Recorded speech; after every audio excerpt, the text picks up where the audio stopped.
This program contains content that may not be suitable for viewers under the age of 18. Viewer discretion is advised.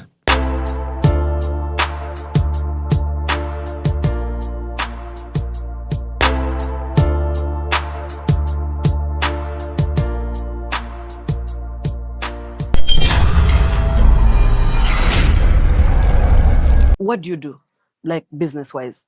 For now, I'm my man's baby. You're a man? My man's baby. You're your man's baby? Yeah. You're not working? Chanagara. You're not working? Somebody's working for you?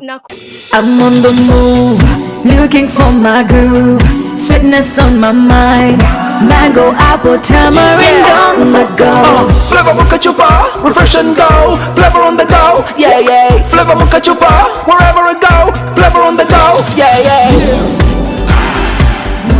Flavor and go, refresh and go.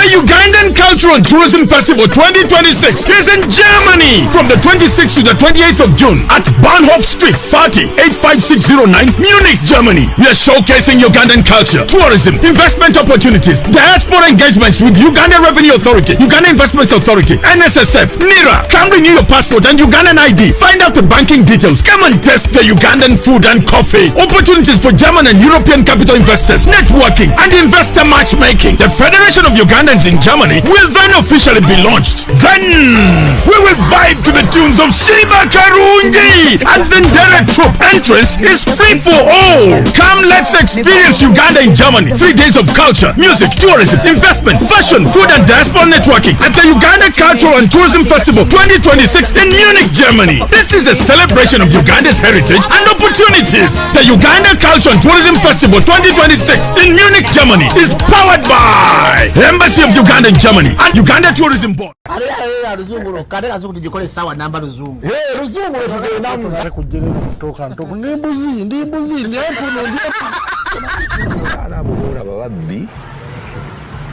Abakyala wereso omuyomba enyembuto katonda yekyembuto genda wegiwaminge yabaweereza buno bukeeki obutini singa baabo omutwale bamusonseka mu kamwa bwonna n'abufulumiza mu nnyindo kibwa alina guno omuggo gwa musa wayitista biblia mu detergent waliwo wanagambye embuula y'akasajja kasendi kalimba bannange esendi bannange.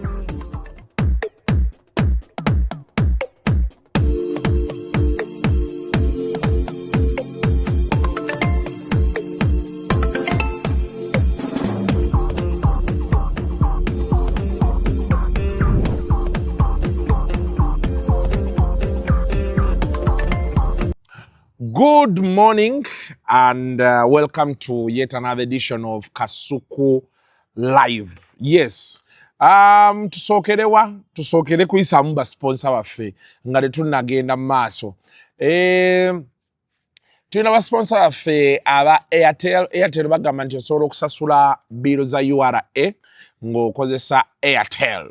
Of course okozesa Airtel Money, osobola okozesa My Airtel app. Yes, so download the My Airtel app, genda ku *185 hash. Yes, osobola okubeera ng'okozesa Airtel okusasula your URA bills. Yes.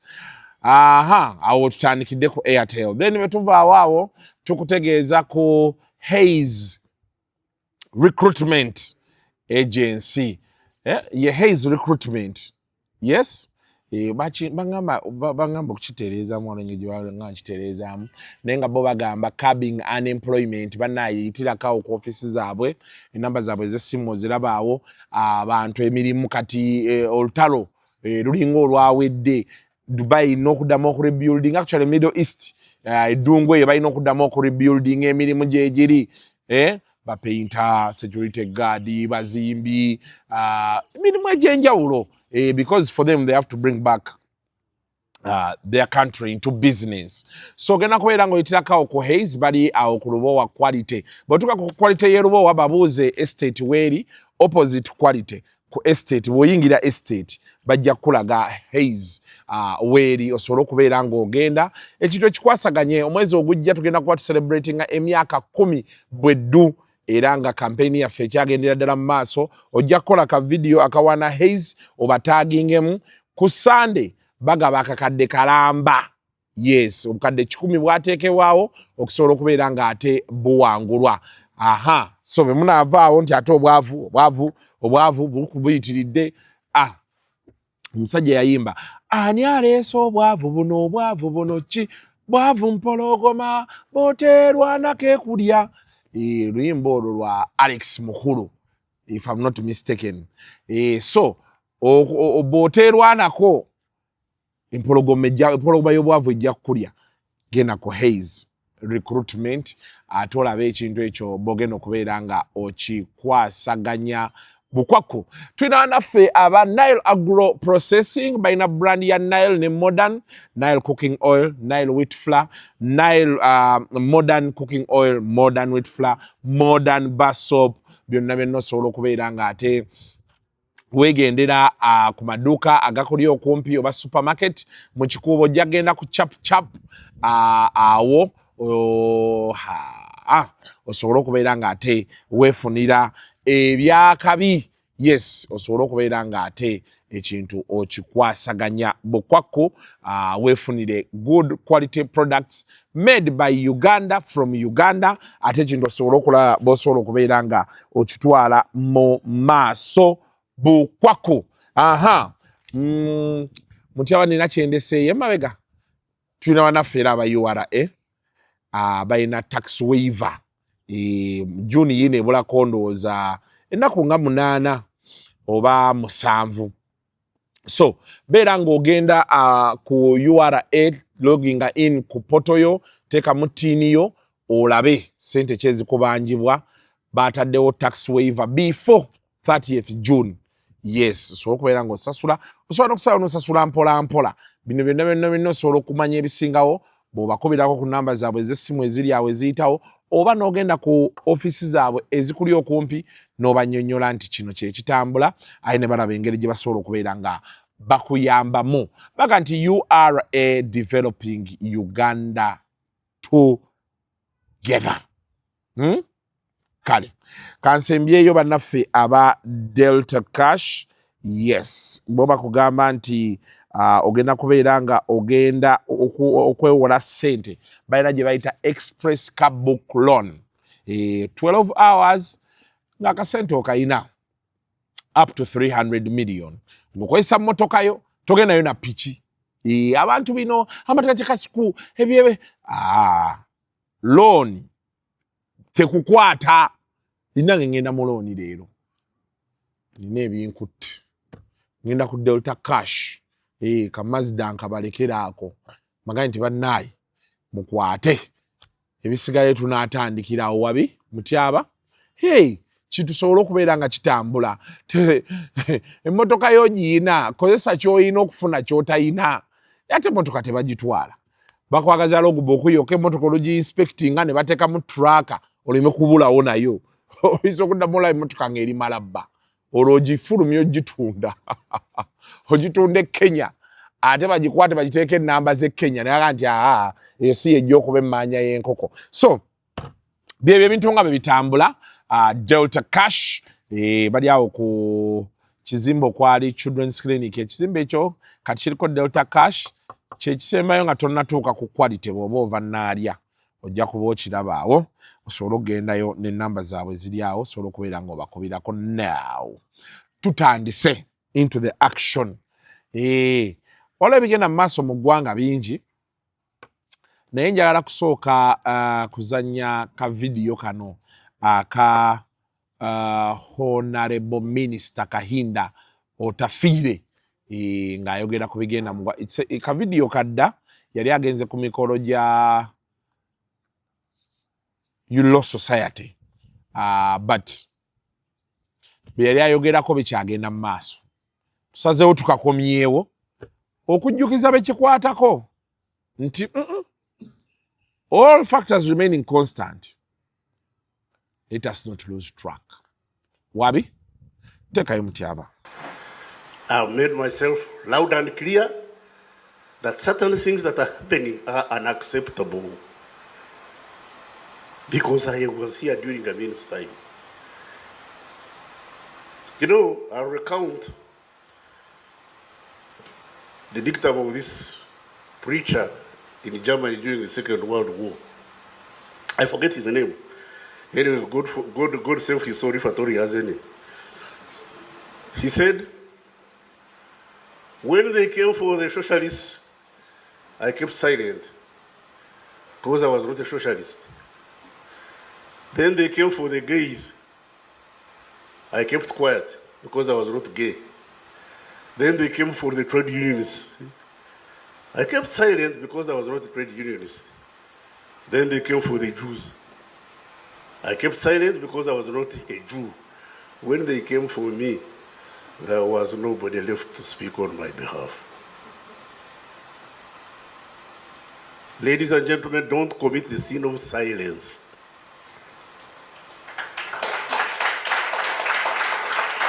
And those of us who are in authority must learn to hear. In Kiswahili they say, asiolewa na wazazi, asifundishwa na dunia. If you don't learn from your parents, you'll be taught by the world. Those of us in authority, if we don't know how to exercise authority judiciously and with caution and compassion, we shall be taught by the society we are leading. We lead, well, some people want to rule, me I don't ascribe to that. We lead with the consent of the governed. Sometimes the governed are wrong. When the governed are wrong, it's the duty of the leaders to patiently explain to the governed where they have gone wrong. But more often than not, the governed are right. Those who are governed, when you see them crying, when you see them jumping up and down, don't suppress them. Keep them in order, but feel their pain. Mama Jua has said it properly. She said, for us, we cried. They cried because there was pain they were unable to express. Until the headmistress felt compassion for why these girls were crying and said, what is going on? And I'm sure the situation was improved.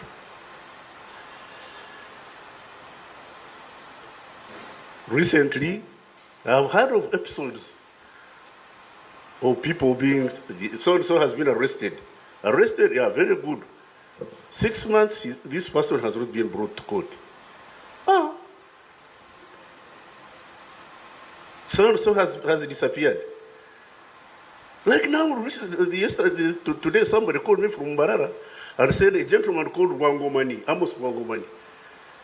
A very big cadre, well, these middle cadres who fights from 70 to 39. He's been arrested. Amos Wangomani from Mbarara, just a simple businessman. He was arrested, he's disappeared for 3 weeks. His family went to court. First time he was not produced. Second time he was not produced. Yesterday they went to court.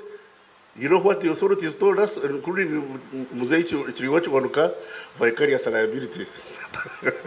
They said, we don't know where the man is. Oh. Wait a minute. When people of my size, height, and weight disappear without trace, that's a problem. How can a man big as I am disappear without trace?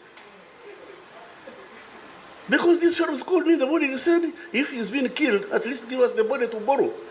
Listen, families are now beginning to call on us to give them bodies to borrow. We who fought Idi Amin for the very reason. Excuse me. Bwana Chwanuka, you are crossing the Rubicon.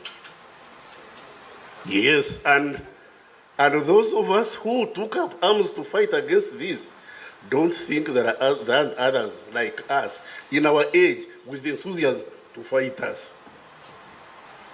Have it upon your heart that if this goes on, we are going to be fought, and I'm too old, too old to change, and too tired to care. You still have 50 years to go. 50 or so. Me, at the best, God willing, maybe 10 or 15. Maybe 10 or 15. I beg you, when you create all this trouble and you end up messing me up, please, I'm going to dig a grave. Just roll me in and cover. But that should not happen to us. Yes, awo nga tuvuddewo. Nina omuwala gwe nalabye nga naye Mutyaba ekyo kino nze sikitegeeranga. Anyway, nze ndabye abawala nga bateeka ssente mu basajja. Naye nze omukazi anteekamu ssente oba abeera takyandabikira bulungi. Ate nno munnayo olaba bino ebintu ebimu bye tuba tubyogera. Waliwo omanyi nze ndina ebintu bye ŋŋamba abantu ne balowooza nti Kasuku yeeyogeza biki. Ekituufu kiri nti abantu abamu munnaye balowooza nti bwe twogera ku bawala abateeka ssente mu basajja twogera ku bano bashuga mami simaya avuga benzi biki. Nze munnaye Katonda kyennyambyeko ndabyeko abawala ng'afuna emitwalo 5 omwezi ninga yawasaako omusajja. Enkumulira mazima ndabyeko abawala nga nkikuleetera ntya Mutyaba, ndabyeko abawala nga atambuza mmere ninga yawasaako omulenzi. Olejja kumbuuza batya ng'omuvubuka gy'ali ewaka buli lunaku omukazi addayo n'amuwaayo 2 n'agulako ka walagi n'agenda enkeera n'alabako firimu n'alyako n'ekikoma ng'omuvubuka asiba mu firimu. Okitegedde?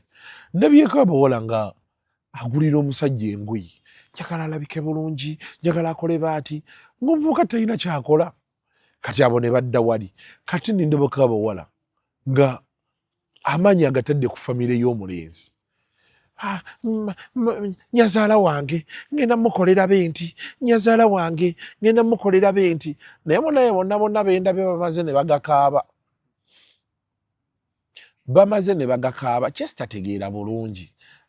Kiki ekiteesa abakazi ssente mu basajja oba famire z'abasajja? Kyekimu ne kyembuuza abasajja. Famire y'omukazi lwaki ogiteekako amaanyi mangi? Oyagala oweerere baganda be, oyagala olabirire maama we, oyagala olabirire taata we, oyagala olabirire bassenga be. Of course kati abanaku bagenda kunyiiga. Atandike Kasuku. No. That is why wano tugamba nnyo abantu nti go and work.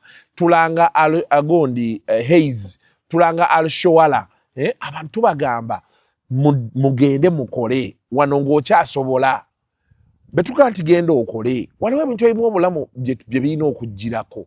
Tosobola kugenda ng'owasawasa. Ogenda ozaalazaala buli wamu. You are most definitely olina gw'ogenda obbonyaabonya. Omuntu omu n'asitula badeni. Kyokka ate abantu abo okumanya bazibu nnyo. Bwe bamala oyitawo tebajjukira. Nze sirina famire nnyingi ze nsobola kugamba nti omusajja yafiira ku eyo famire n'agikyusa ne bamujjukira. Ale nno olowooza babeera baagala ki? Baagala obazimbireyo ennyumba, onunule ekibanja kyabwe, ogaziye ekibanja. Okitegedde? Obasanga nga babajja eyo baali babeera eyo Kiboga, omusajja n'abasembeza wano eGayaaza.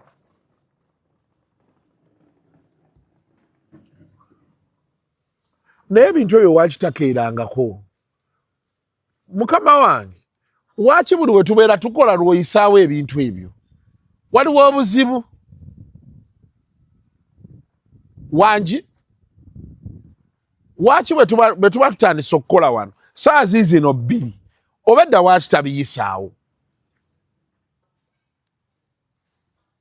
Okirabe Mutyaba? Tutandise abiyisaawo bituleekaanire. Okirabye? Naye ebintu byempiseemu ennaku ebiseera ebyo emabega eri kati ejjogo nditeemingirawo. Omuntu omukwata misana. Zanya video y'oyo omuwala. Kendeeza obusiro bw'olina obukulabizisa ka boyfriend yako mu muzigo gwo n'okagulira emmere n'okawanika sekisi ak'obwereere n'okasasulira ne renti obusiro obwo bukendeze kumanina oba engole kutuse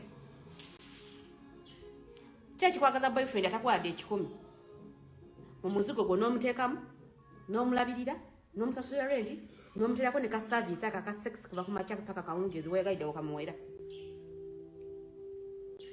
wewe awe nalabidde ne vidiyo y'oli omwami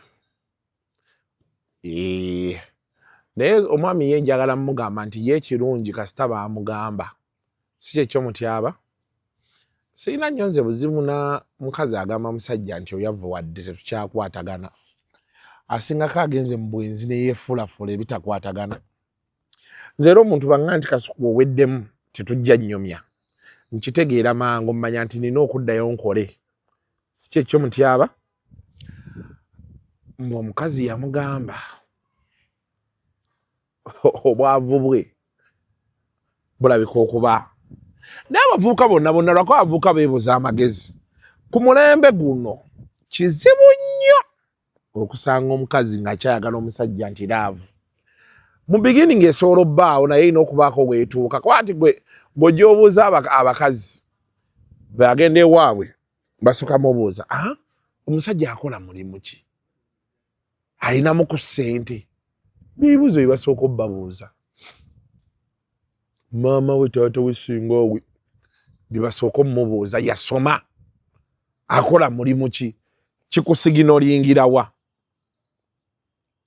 kati omuntu yenna atya omukazi amugambye kulya ssente nze omukazi baŋŋa nti andeka lwa bwavu tekinnuma n'omuwala baŋŋaana olw'okuba sirina ssente tekisobola kunnuma kuba kyembeera nsuubira yes kyembeera nsuubira muteekeyo omusajja oyo omu twafunamu obutakkanya n'omukyala omukyala yaŋŋamba ekigambo Mr. Kuuze ekyanvugira mutwe transpaakinga nnyo byerimu kukoyebo ebyanviirako okutambula omukyala yaŋŋamba taata sikayira yampitanga taata sikayira taata sikayira bw'olimanyanga nti oyavuwadde manya ojja kwavuwala bwoko wabula sinange nze sidda gye nava embeera ya covid oba ogijjukira akasente kaabula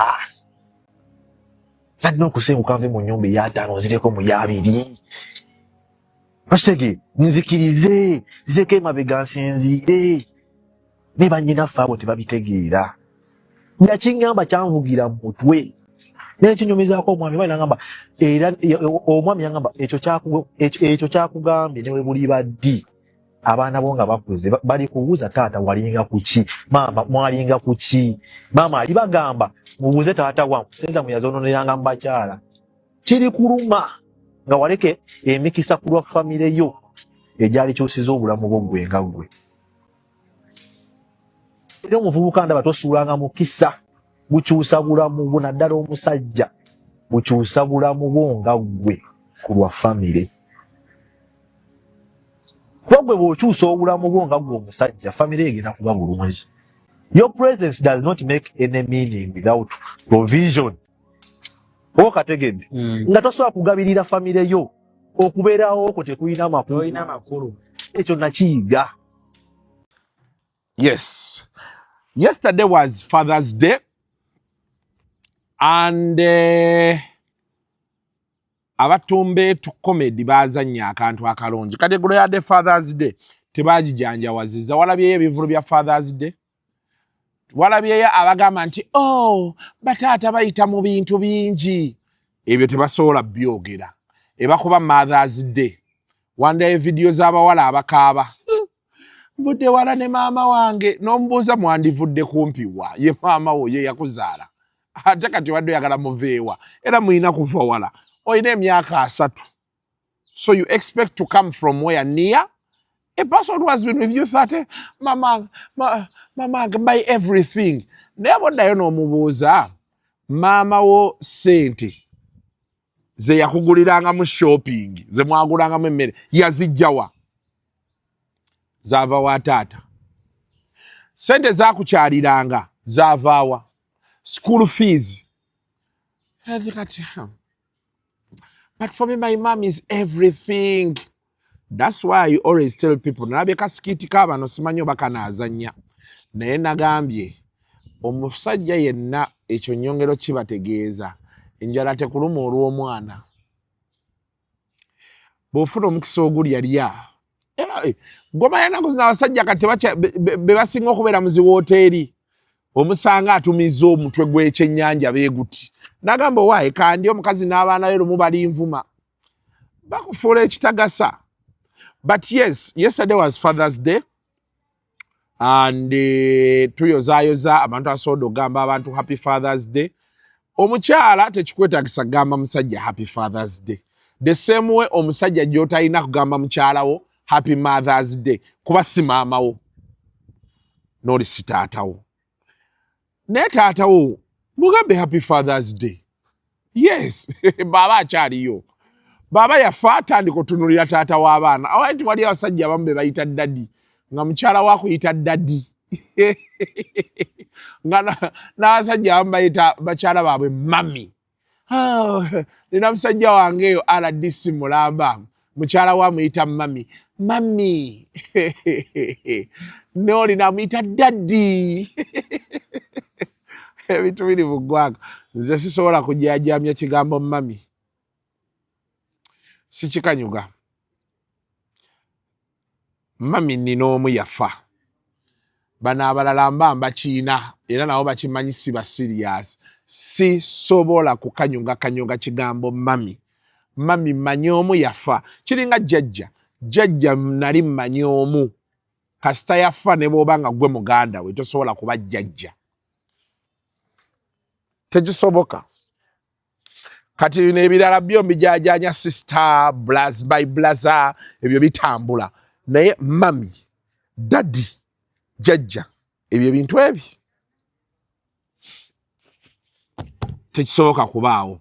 Nefutere y'abatumba etu. Komedi eyo gwe baazanya.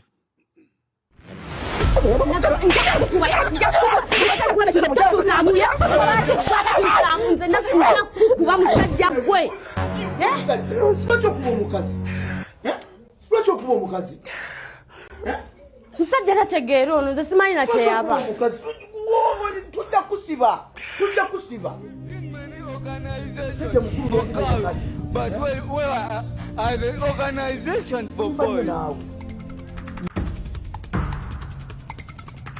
Aha, chairman, banango mukazi akuba maze yada badai. Badai anazi banange mutule mu nsonga zange. Mukazi akuba.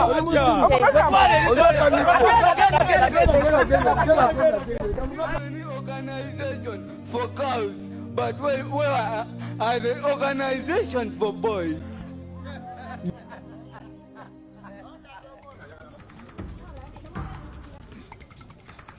Jeba lekoni hapa. Kali. Enyanya otondo. Enyanya muyalo. Enyanya muyalo 10. Kuwele mkamani. Jaba lesebo. Ale sebo na jaba lesebo. Kali enyanya otondo. Enyanya 5 za 10. Mama hizo za mekira 5 za 10. Muyalo 10. Eyo ezo meka? Enyanya 5 10. Msala kumpagira ko nungi nnyo ngumu. Angule kuona. Kweza mta. Zona zimbi. Ngane yansiza.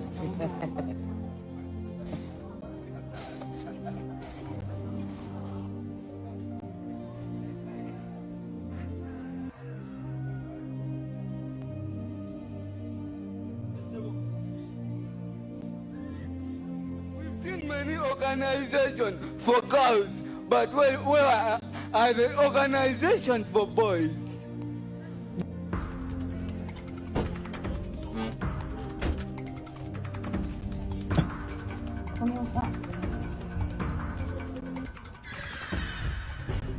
Akasente kembadde nyewu.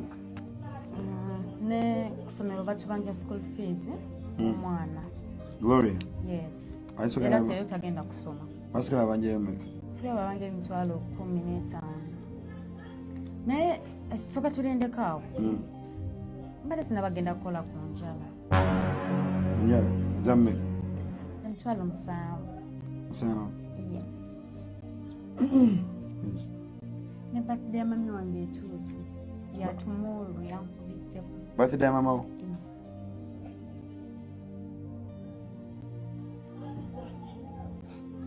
Owa boda tubanja. Oli atuletera ebintu wanene waka. Kakati hane. Akaviiri. Tanti kakaddiye. Kaviiri?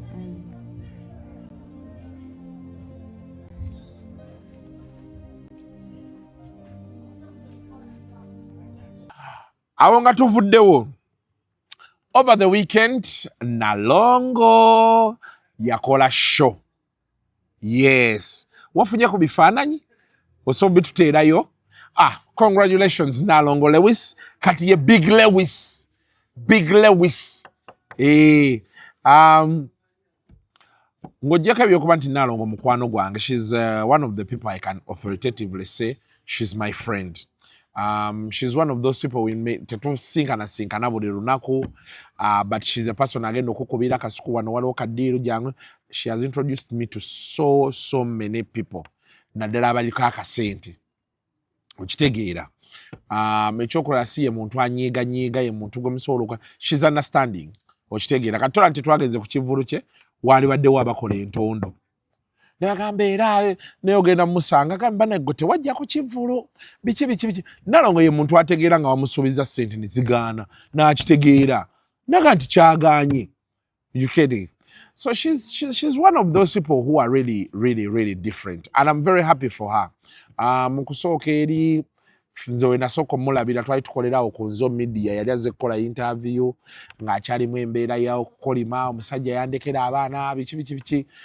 Nengenda nga njogera naye mpola ne mwana Nalongo, and abantu bonna abali eyo kyensinga obbagamba. Amaanyi go galina kubeera in picking yourself up. That's a fact. Buli lwoteeka amaanyi mu kukolima is going to hold you back. You have to learn to pick yourself up. N'ogamba nti kino kibaddewo. Now, this is me. How do I move forward? And she has done that so perfectly well. She got to a point where she accepted. She's a single mom of four actually. And she said, you know, Nalongo bine abantu bye bakuvuma muri masavu simayo labika bubi. You have to embrace. Yes. Zantu bamvumanga olubuto. Nenkera ku makya ne ngamba kati olubuto. Kuba kola assessment n'ogamba Jim Nkambwe emmere njagala kati nkole ki weeyambale nga bw'oli. Okuvoola abantu baakoowa. Bagendera musajja gwe baliko kino the moment you allow nokkiriza the way you are. Of course, at some point, I'm not saying people should feel pride in being too small or too big, because, well, there are health concerns that come with it. But there's a point where you have to accept that this is me. Words are not going to bring me down. Kuba bigambo ffe tuliwo byogera, including me, saagala kwejjamu. Ffe tugenda kwogerera, oba oyagala oba toyagala. Ate nange banjogerera, ate nawe bakwogerera. So it is a circle of life. But there is a point where you have to accept, oba oyina kirimi, kikirize, embrace it. Oba onanaagira, kikirize, embrace it. Oba oli mumpi, kikirize, embrace it. Oli masavu, oli muwanvu nnyo, all those things. Then you ask yourself, how do I use kino kye bagamba my disadvantage to my advantage? That is where the real power is. On top of trying to work, of course, on those, those things you feel are not okay.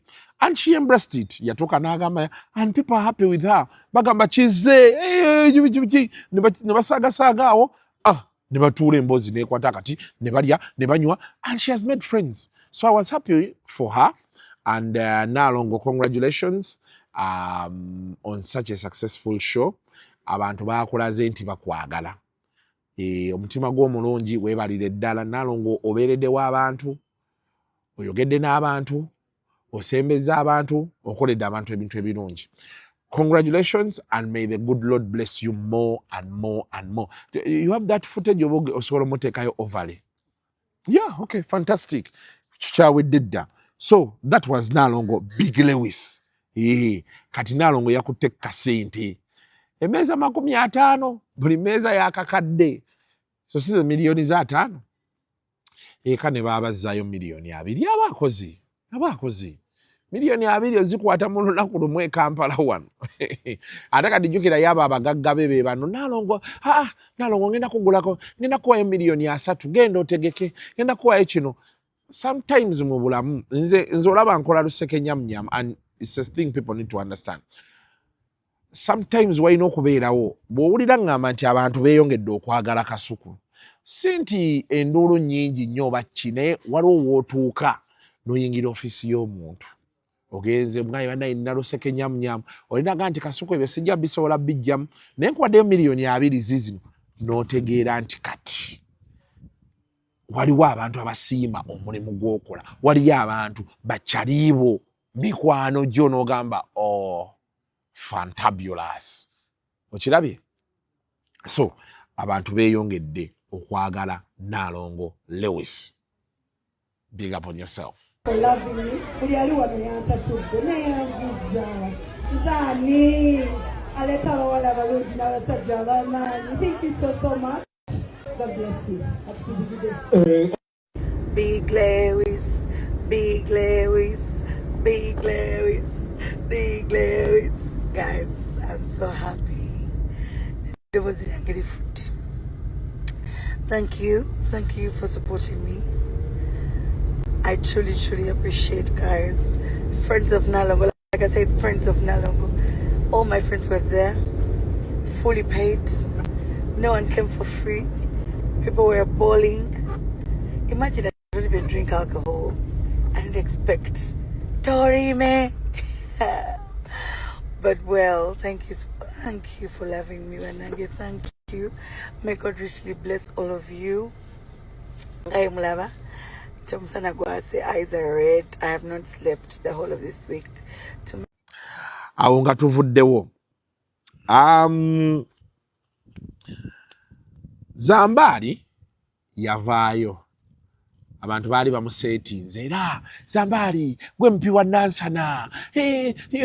Kasuku abeera atujerega. Abantu be Nansana njagala kubannyonnyola kintu kino. Buli avaayo okunnyonnyola okuggyako oli waliwo omwami oli gwe nalaba yali alaga developments ezibaddewo Nansana. And that is the whole essence. Naye waliwo abantu abamu kati luli njuzi nayogedde ku b'emitiyana. Nendaba abasiru. Omanyi abantu balowooza sira buli kinjogerwa ku internet nabagamba nkiraba. Nalabye abasiru. Era no. Kati tu highlighting ebintu ebiri emitiyana. Biyo president byasiba agamba. Akala amatendo mitiyana. Kasuku oyasama si kyekyo. Tu highlighting nti mitiyana, because there are so many things in mitiyana. Mitiyana waliyo tanda eri mitiyana.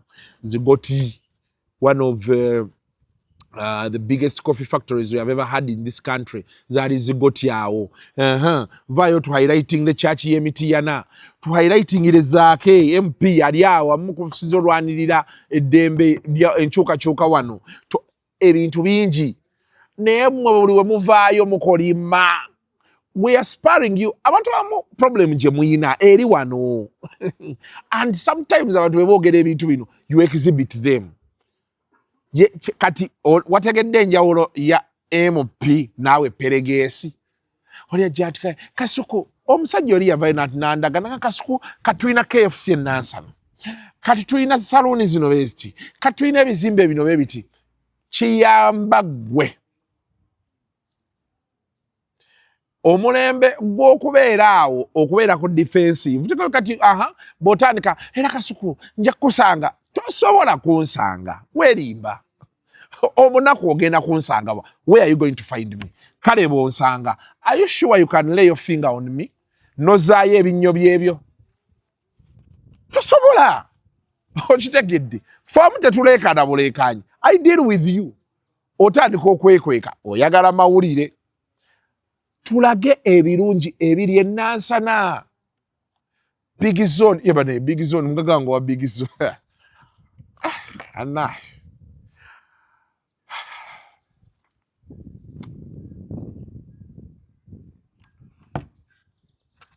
Sibyangu. But Zambali yavuddeyo ye yakyuzinze bino bye tujerega Nansana n'ebisigadde ye yakyuzinze kizze eri government. And he was right. Because omuntu ali Nansana bwe tuba twogera Kyanja. Kyanja some years ago was like Nansana. Nga ring road yeno yona yattaka.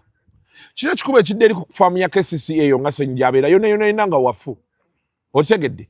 Naye kati ssaawa eno abantu be bannyonnyola Kyanja abamu balina kye batategeera. Kyanja, Kisaasi, Bukoto, byebifo ebiyina roots ezisukka mu 4 oba 5 nga zonna zikuyingiza ekibuga. Kati wano gundi Kungu Road bamukoze omutuusa wano ku Buwate Road. Kati waliwo akakubo kali akabadde ak'ettaka akayingira be kati okuva wano ku Kungu Road awo waliwo akavaako ne kayingira ne kajja ne kakusuula eno mu maaso ku olaba mukyabe tuva wano ne tugenda tuyite ne Mmanju tugukiremu Ekyanja wali ku gundi ku Kungu Road nga ne tuyise eri okugukiramu nga kwa Murina. Waliwo akakubo bakayiye chorus. Kabadde tekaweza na kilomita. Bakayiye chorus awo. Va ku prime Kungu jiso jeko masoko nga tonatuuka ku kino ekigweno bwe Buwate waliwo akakuba awo okukali on your right bakakoze tujja kuba tuli awo waliwo ne wano Kasaawe Swahili Gardens ekyo ekikubo nakyo tujja kuba tuli awo nga bakikoze olaba connectivity eri awo kati wala kuba kenabye ke bakola luno oluguudo wano bulabira olabawo wano baalokola genda okwata awo ku Kyenajjeera eggulo nayiseeyo nga ngende naalyo bali mu kuyiwa chorus waawo kati connectivity eri awo osobola ova wano osobola okuva e Bukoto nojja wano ku main actually kati omuntu kamuwe ekifaananyi va e Bukoto tema Black Panther ogwa wali Kisaasi bypass eya Naalya mu Kisota awo bagenda kukolawo batandise jangu straight gwa ku Mariam High wala kubeera eriyitamu wansi straight gwa ku round ya Mariam straight dino eryali ligenda ku hoteli ya Fufa ku bayitawe bataawo Dungu zone ono omusajja waffe gyalina ebbaala baalikola straight ligenda nelikutwala likusuula ku kiri ekya Bahayi ekiva ku Bahayi eri awo wonna chorus nogenda n'ogweri Komamboga kyekimu kikolera likusuula ekyanja ku prime olaba boosala jjamu olwo toyise ku main exit ne entry routes kati mpitirivu era jjamu agenza akendeera twagala waliwo olina ekkubo kati ddyo liva ku main ya Kyanja Kisaasi Road ne likkirira ne ligenda ne livaamu ne liggukiramu eno waggulu wa Kensington eno ekikubo ekyo akuba kati kifu nnyo naye bwe banaakikola so gwe alina obuzibu bwe muyina era ekibampisa abanaku buli wano mindset tosobola kuba mu Nansana those kilometers olaba luno oluguudo nga wakava ku bypass eno gundi bwe wakava ku bypass turn right bayitawo mu Lubigi olwo oluguudo banye obubi bwe luliko. Do you know how bad that road is? Kati buno motoka akati ni katinga kano tekasobola yitawo tekasobola. They have a full municipality bali awo okimanyi nti Nansana municipality ejja neekwatako paati y'amatugga mu ndeeri ng'olingadde Kasangati okimanyi ekyo so byebyo baganda bange mulwane teeka gavumenti ku nninga ekulaakulanye eriyayo nga Zambali be yagambye teekayo. Ndaba nnyo abantu nga bali mu gavumenti ate nga bajerega Nansana nga banyonyera n'okonyera baneeno basulayo batya nga temunnavuma Nansana mwandibadde mutabukira gavumenti ti gavumenti ebadde mukulembeza emyaka 4 ebeetya ekitundu ekiri kilomita 7 okuva mu Kampala wakati nga kifaanana bwe kityo ng'abantu basula bubi nga emyala gyalegama nga kugamba naawe otunula omuntu ng'alinga avuze kilomita 600 okuva mu Kampala era bwe mutandika okujerega abantu baffe mu Nansana gavumenti mugitabukire tine wakubadde Yesu manti yagala kuweereza abantu naye abantu yabeerabira era akamunyenya kemulaba bukulembeze bwaffe butugenzeemu nga tukola kye bayita corporate social responsibility waliwo bye tubadde twekolera nga ffe abakulembeze nga tetunajjana mu bukulembeze nga ffe tukumaakuma abantu ne bakola bulungi bwansi ne beekolera enguudo zaabwe nga ffe tukumaakuma abantu ne beekolamu ebibiina bo bennyini ne beetandikirawo bu bizinensi lwakwateka kye mwakoze bu bizinensi obutono obwo abantu mubajja akasente ate mwabumenye okumenya kwandibaddewo ne ng'abantu bateekeddetekedde bulungi nga woobajje obafunidde mwe bagenda okubeera eryo eggwanga eritebenkedde togera bukeezi n'omenya muntu era mmwe muviiriddeko obutabanguko mu maka okweyongera mmwe muviiriddeko obumenyi bw'amateeka okulinnya mmwe muviiriddeko ebbula y'emirimu okulinnya kubanga mukola ebintu nga temubiteeseteese buli anenya Nansana nti afaanana bubi tosooka kutunulira Nansana tunulira gavumenti etukulembedde emyaka 40 okubeera n'ekibuga kya Ssaabasajja Kabaka ekiri okulina n'ekibuga ekikulu Kampala naye nga kifaanana bwe kityo awo nga tuvuddewo Shakib yadde mu bikonde Shakib boxing match n'agiwangula second round knockout naye n'omusajja aliko okuba yandifuka pro mu maaso eyo naye emyaka gimugenzeeko emyaka egimutwala mu kipuro abaana bakuba eŋŋoomi wanakyali mu byasaaga omwana ajja mutulisa eŋŋoomi but yeah congratulations Shakib sooka otuwe gundi ekikonde ekyo we yamukubidde KO ebinnyo ne biwandagala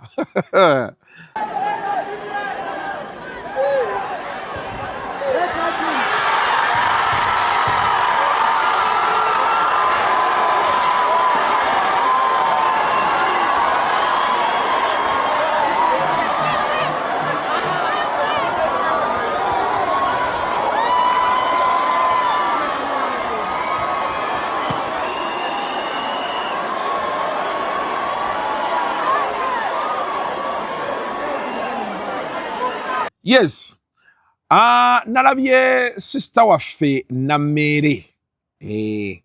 Nammere yatukwatidde omumuli. Yajja tayagala kumanyirako ddala. Yadde abuulirira waliwo omukyala Natasha yadde ku mbaga ye ng'amubuulirira. N'ayogera akagambo nti I'm a billionaire. Billionaire okamanyi? Sooka omuteekeyo. Natasha. Please be submissive to your husband. Do you know me? You know me? For me, I'm a committee. And I'm an MP. And I'm a minister. We are only 80 in the country. And I'm a billionaire. Yes, not millionaire, billionaire. But I cannot play around with Mr. Soul. He says, turn left, I turn left. He says, I've forgotten, I meant turn right. I say, oh, come back to right. I am submissive. That's why the man is very happy. He doesn't have any problem with me. Some people tell him, your wife is there. Sometimes she's stubborn. She says, she's only stubborn when she's protecting the NRM from the opportunists in opposition. And you had the president saying, for me, I only quarrel at corrupt people. My husband is a very happy, fulfilled man. I go home. Our home is not far from here. The home is not far, it is here in Mirembe Villas, too. The moment I reach home, thank God we even have an outside parking.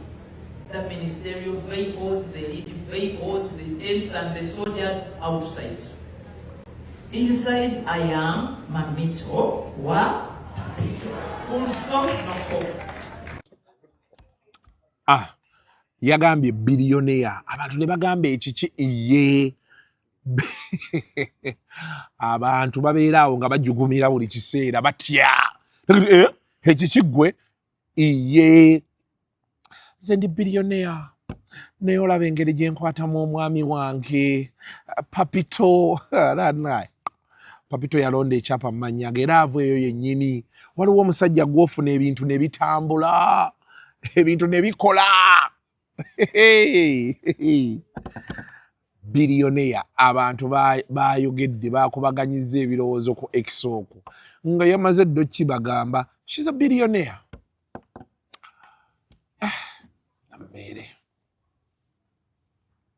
Anyway, awo ne tuvaawo.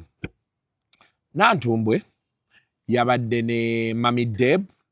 Oli muwala omulala simumanyi linnya lye. Mami Deb n'atuwa bwino. Munantumbwe yakkiriza aveewowe agenda abeere n'omusajja omwaka mulamba obufumbo bukwate. Then ndowooza oba bajje babeere eno balabe ekintu bwe kinaabeera. Abande bagamba check your friends. Ne Nantumbwe yabaddewo. Era ina ne ka video akala ke yakoze ng'agamba nakakuwadde.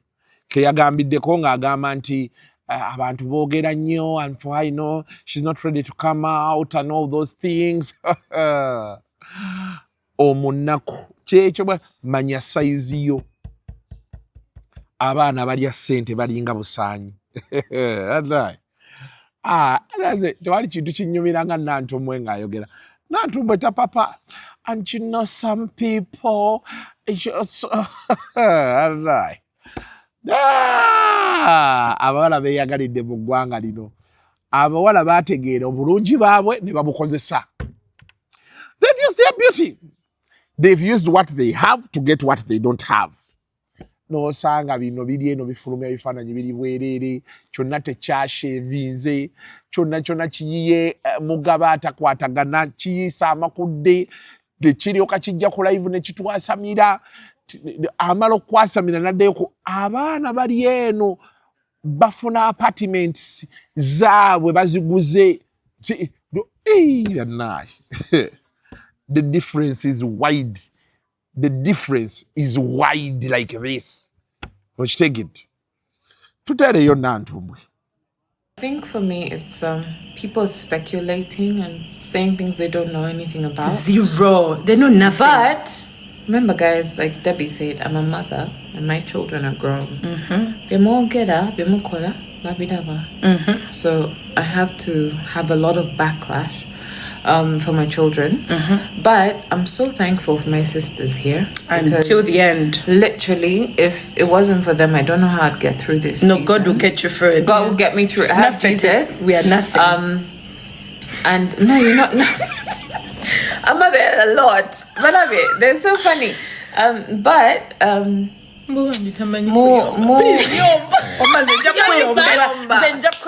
Yeah.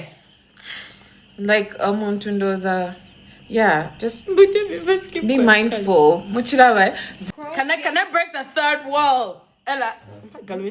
Can I break the third wall, Ella? I speak. So the reason you guys didn't know about this mansion is because in your marital, they had agreed that that you guys just commit to each other for a year as a couple. Good girl. Yeah, they were meant to just commit to each other as a couple. Nange as a single mom, naenze unagenda ne force yang n'abaana bange in my marriage. Obo oyagala what oyagala, you're going to experience us. But for Ella Basalo, their first year of marriage is just her and her husband.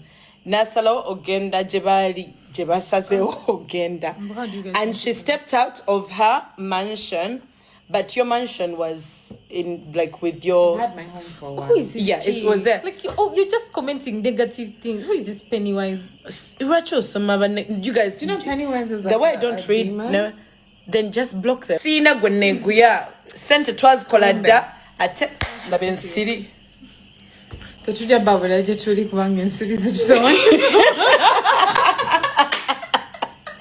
Literally, nzete mukula ku mikwano jange waya nja kugira mwe chitawo mama wo jajawo bonna keep my friends.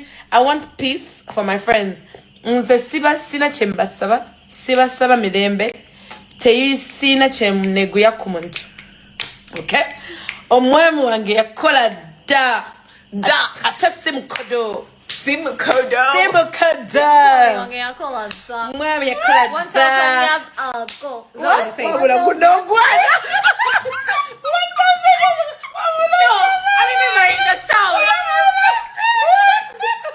Oh no, you said yeah, you just said Michael's 1,000 years old. I swear to God, I thought you were wait. You said no. What's the thing? You said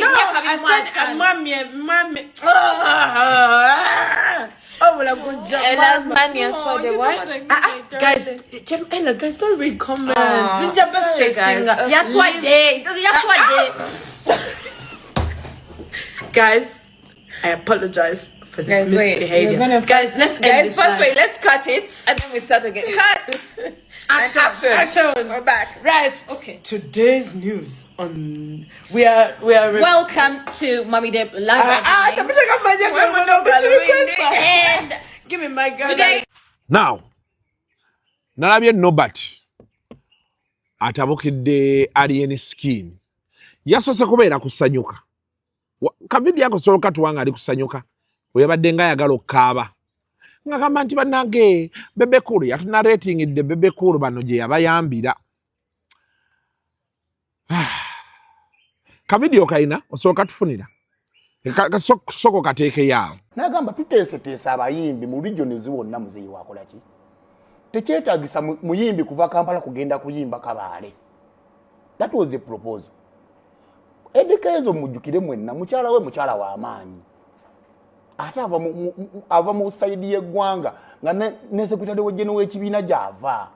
So yalina upper hand okubanga akakasa bano okuyisa ekiteeso kye.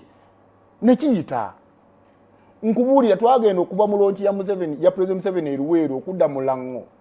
Bano ba Gravity tebayimbayo elaye ezasooka wiiki yasooka. Bayimba eruweero. Naye nga nabo babakasukira obucupa abayaye bano be bapanze. Man. Bayimbi mwe muri babi. Sokoleke mukazi. Sokoleke. Ngenda ku obudde mpulira bubi mpulire ennaku. Basajja mwe Gravity wande jjukidde. Olunaku lwe wansange yoziti pakwachi ne gundi ono mvubuko niliri puzzle wallahi ya Mungu nga temumanyi kiddako nga tebamanyi kiddako kasere ni kusasira mwena muri eyo musirise mayinja mujjukire ekisajja kibebe kulu lindako tokaaba mundako tugende mpola ekisajja kibebe kulu bambi nga buli omu nga bebe kulu nga buli omu gwatunulidde nga ye Kenzo ne kuruye babayimba olw'ensonga secretariat gwe yali ewa facilitation owa buli lunaku niyo kulaba nga olwaleero Gravity ovuma bebe kulu kulwa campaign Gravity mulimba ne obanga otamidde otya alien skin alien togera ku the big three bebe cool now anti che era bebe kulu gwe cool kyayogera kijja era mu kiri kyo babuziza ne tulwana kambagambe bigambo bino Northern region Northern Uganda bana bayimbi Gravity tebayimba yo yes batandika okuyimba nga tuyingidde sub region Soroti. Kati ndowooza be yavudde awo oba ate abawagizi ba alien be bamuyingidde oba alien yennyini n'ayiika n'akulukuta.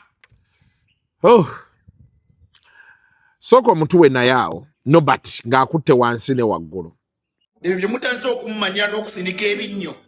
Alien gye nakugamba genda okule kamera ne kamera nze nazikuguza. Katika eyo kuwa warning okulaga nti nkumanyi nnyo nakwetooloola. Sirina mwabawagizi bafaamu nabagala okunzigulako olutalo. Nze navava dda ku nsi temumanyiira. Mbwa mmwe nabategekera ekivvulu tewali yajja na mu concert. Tiketi nagabana za bwerere erugogo.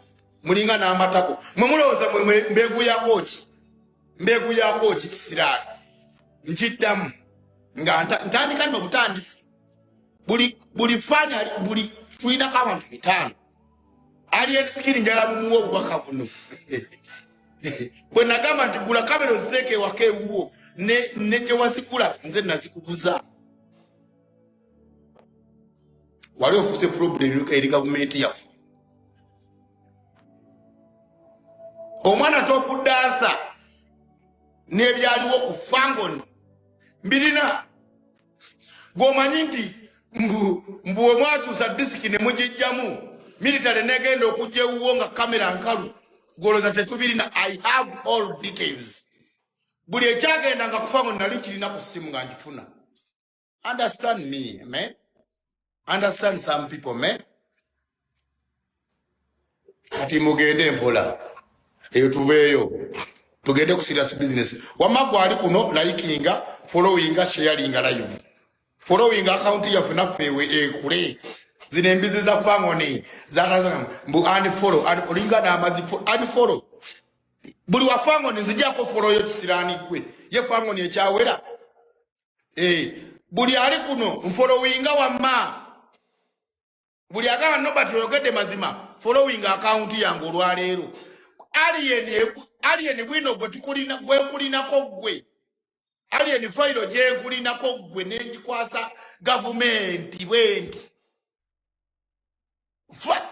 file je gwe tewebuuza gwe mu bwongo obwo naye bakusibanga nga nze nkweyimirira kati gwe bine era otaakome ku bawagizi bo bano bino be bamanyira abantu gwe tewebuuza naye bakusibye natete nali mmaze ebbanga tingasogera naawe nze omu kubaakuyimirira ne ttiimu yo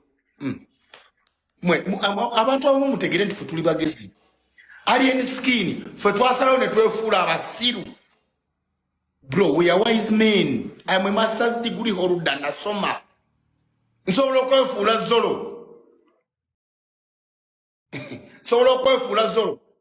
nsobola okwefuula zolo paka omulimu gwange ogumpereddwa nga guwedde buli wafangone nkusaba unfollow me muli bameka soka kya byonna alien yabagobagoba dda alien yagwa nkiddamu alien skin wagwa ate gwe weesuula wagwa dda tosobola kubanga gwe abawagizi balinga bafaani bo abawala bonna obazinyezinye obamazeewo obafunisiza embuto tokyalina faani bafaani bo wabawulayawulamu bonna bafuuka bakyala bo bafuuka balamu bo bafuuka bakazi bo kati mwe mukyangamba simanya kufangone kumulingana n'amazzi muli luddawa musangibwawa fangone musangibwawa muddawo musirikireko ebinyombo ani folo munzijeko folo zammwe mbwa mmwe ndi mu bantu emitwalo 10 njagala ndabe mwengenda mu mwenda munzijeko folo zammwe buli wafangone njagala onzijeko folo yo tulawo bangenda kukka mulinga n'amazzi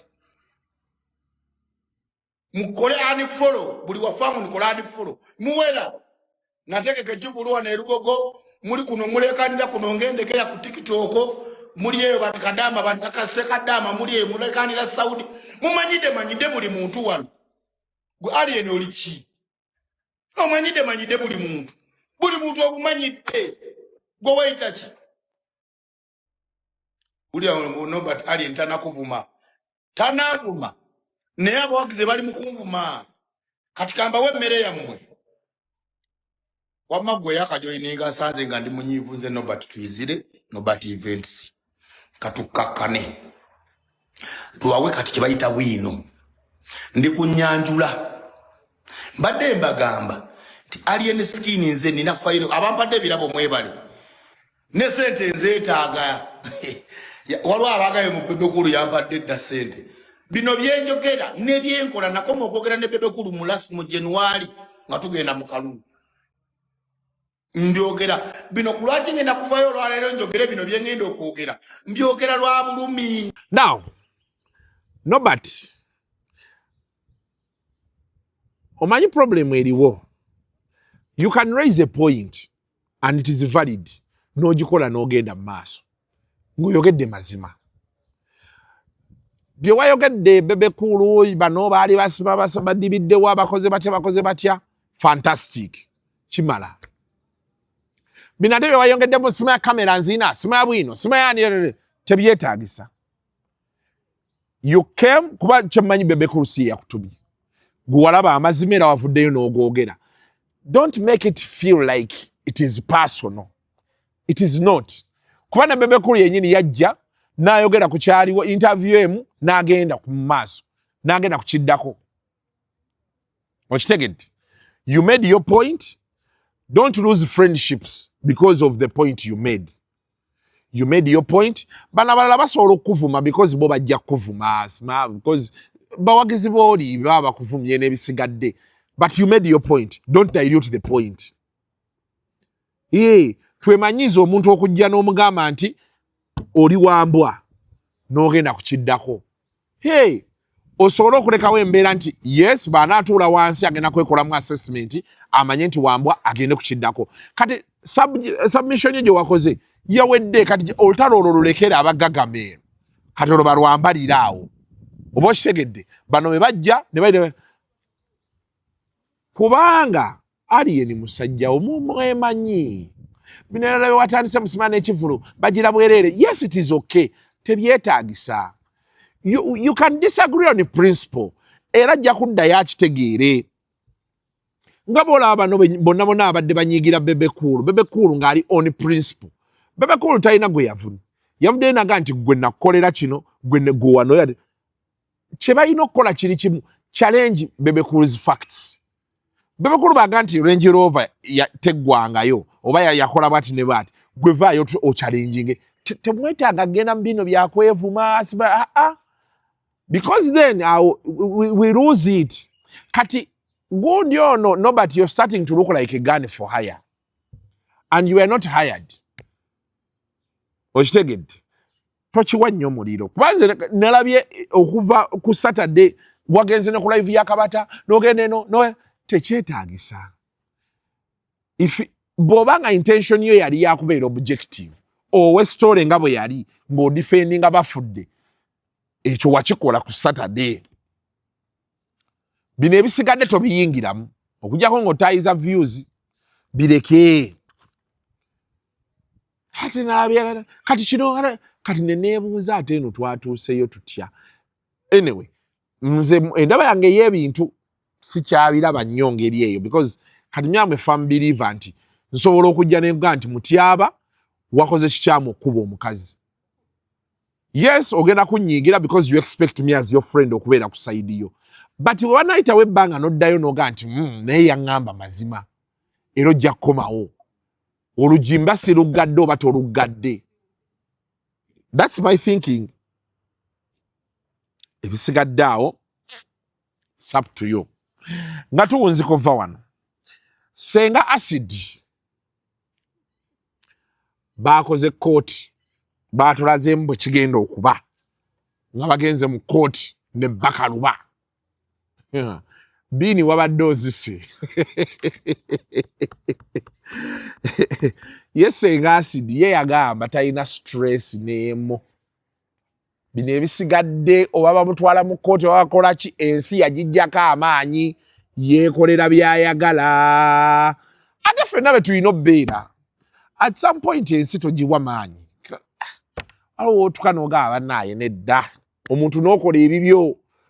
Byebiri bye bagamba omusajja alaba omuliro wali nga gubumbujja abantu n'agamba kanoonye emirembe gyange. Kuba ojja kudduka oyagala okujja omuntu mu muliro bakubuuze nga wajjayo omu yekka nga kye wali osobodde. Waki omuliro tewaguzikiza? Tuwulira ddala wano. Ennyumba ekwata omuliro eggweewo ng'otudde bakunenyerumu. Baleme kukulangira kwetumiikiriza. So, njagala kubawa the mock trial gye baakoze ebigenda obbeera mu kooti. Ate tukomewo tulabe ekigenda mu maaso. Kooti etudde olunaku lw'olwaleero okuwuliriza omusango between Senga ASIDI ne Bakaluba. Omuwaabi genda mu maaso onnyonnyole kooti omusango gwo.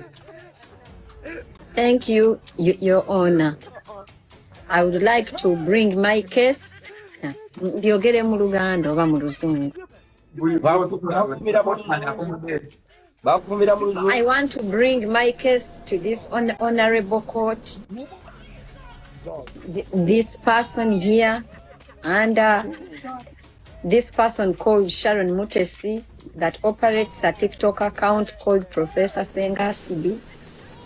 On Verere, she made a video and different TikTok lives and abused me and used a lot of demeaning words that caused a lot of emotional damage to me and my family. And I hereby seek compensation from her and TikTok. I wrote to TikTok and I asked them to pull down all those videos. TikTok refused. So because of that, I am suing them. I'm suing both TikTok and this woman here. For how much? I am suing them for loss of business revenue of 500,000 Canadian dollars. I'm suing them for damages worth 60,000 Canadian dollars. I'm suing them for the legal process, you know, what I have invested in for my lawyers, $20,000 and general damages, and that totals to an amount of 1 million Canadian dollars. Okay. The defendant?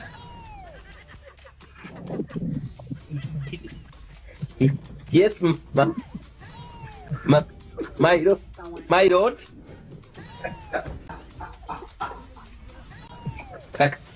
Can you give me the interpreter?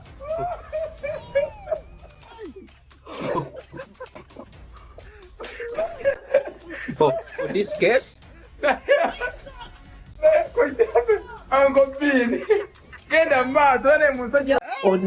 Mr. Bakaluba yaleta omusango eri kooti eno ng'awaabira gwe ne TikTok olw'ebigambo bye wakozesa ku mutimbagano gwa TikTok ogwaweebuulwa ekitiibwa kye ne gukozinga damage eri yenga y'omuntu finance ze bingi okitegeera. So yensonga lwaki oli wano before everyone.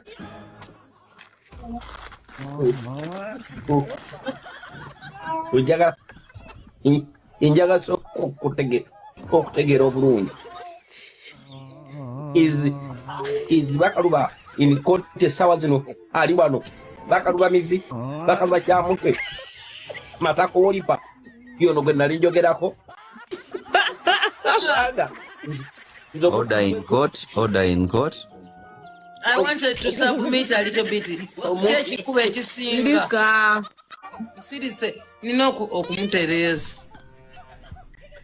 Omuntu owekitiibwa omulamuzi, omuntu gwe nali njogerako oli Bakaluba mizi yazina koko ono w'abantu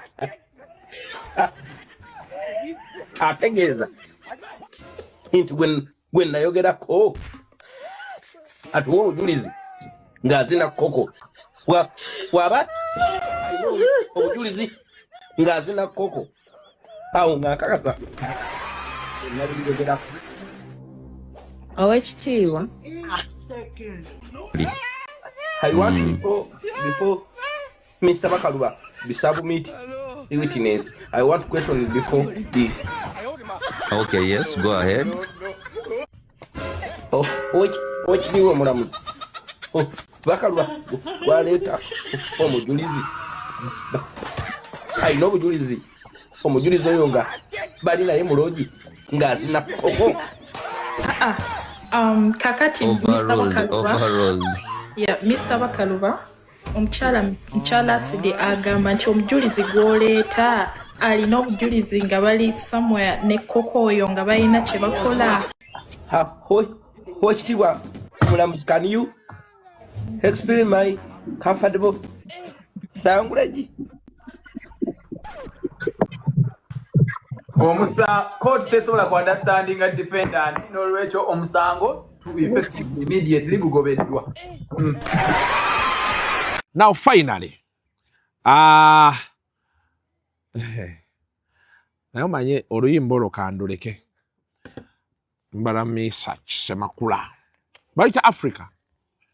Go download it, yes, and stream it, share kweruli lutambula aye tulabe ekiddako wabi mubeere bulungi mweraba. The views expressed on Kasuku Live do not reflect those of the hosts, producers, or management. They are solely of individuals providing them and do not represent or reflect the official policy or position of this YouTube channel.